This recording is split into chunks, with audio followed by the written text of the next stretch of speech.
Did you know that a supposed humanitarian mission to Gaza is now at the center of a major U.S. political crackdown, with accusations of deep ties to terrorist organizations? It's a move that throws a wrench into already complex regional dynamics and raises serious questions about the lines between activism and extremism. Before we dive into the details, if you want to stay on top of everything happening in U.S. politics, hit that subscribe button right now and leave a like. It really helps this channel grow.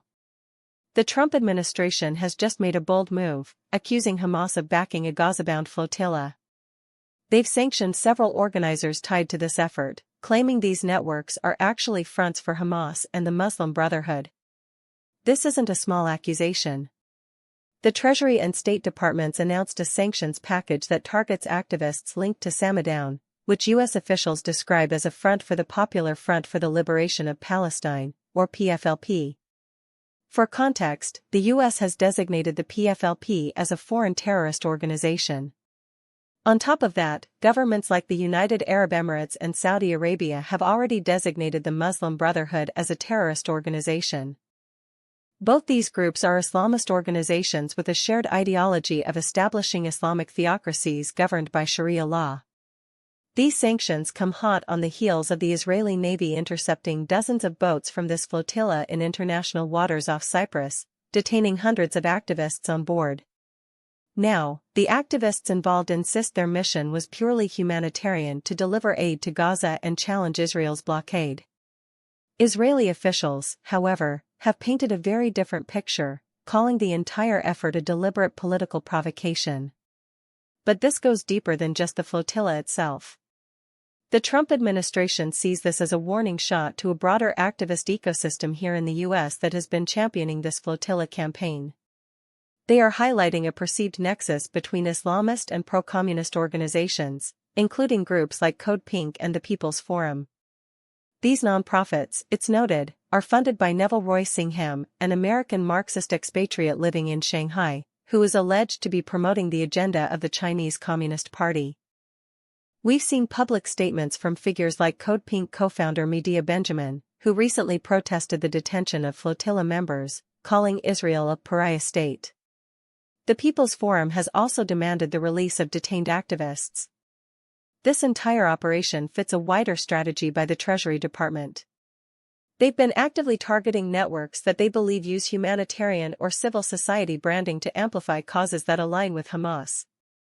Treasury Secretary Scott Bessent was quite clear, stating, quote, "The pro-terror flotilla attempting to reach Gaza is a ludicrous attempt to undermine President Trump's successful progress toward lasting peace in the region." He added, Treasury will continue to sever Hamas global financial support networks, no matter where in the world they are. This action really highlights a growing concern among U.S. officials about the role activist, nonprofit, and international support networks play in amplifying or even supporting groups that have been designated as terrorist organizations. The sanctions themselves are significant. They freeze any U.S.-based assets of the designated individuals and, more broadly, prohibit Americans and U.S.-based entities from conducting any business with them. The State Department spelled out who is being targeted. They're focusing on three categories of what they describe as Hamas enablers. First, the organizers of this Hamas-backed flotilla. Second, operatives within Hamas-aligned Muslim Brotherhood networks who allegedly facilitate violent terrorist attacks. And third, coordinators tied to Samadown. Among those sanctioned are individuals like Saif Hashim Kamal Abukashek, based in Spain, who officials say served on the flotilla's steering committee, and Hisham Abdullah Suleiman Abu Mahfis in Jordan, identified as the acting Secretary-General of the Popular Conference for Palestinians Abroad. Belgium-based Samadown coordinator Mohammed Khatib and Madrid-based activist Jaldia Abubakar Ouaida are also named, accused of helping coordinate Samadown's activities in Europe. It's important to remember that Treasury has previously described Samadown as a platform for fundraising and support for the PFLP in countries where the PFLP faces legal restrictions.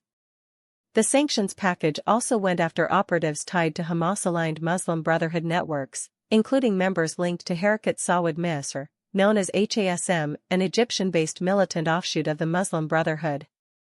The State Department stated, quote, Hamas uses these enablers to sustain its position in Gaza, finance its operations, and engage in terrorist violence beyond its borders.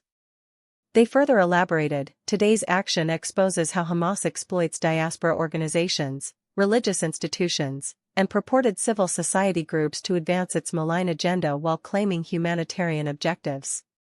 Treasury also accused Karim Sayed Ahmed Moni of directing militant activity, training operatives, and collaborating with HASM on attacks. Marwan Abu Ras and the Palestinian Scholars Association were also sanctioned, accused of helping align religious institutions in Gaza with Hamas ideology. These sanctions came as Israeli forces were intercepting the remaining flotilla vessels, detaining hundreds of activists. Reports indicate that 428 activists from over 40 countries were detained after Israeli forces stopped about 41 vessels.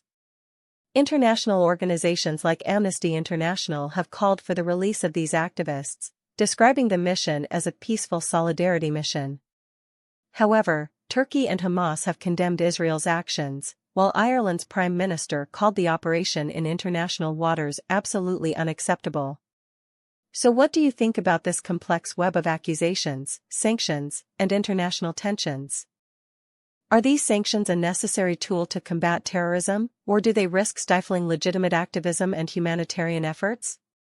Drop your opinion in the comments below. I read every single one. This is a developing story with significant implications for U.S. foreign policy, the fight against terrorism, and the ongoing discourse around international activism. We'll be following it closely.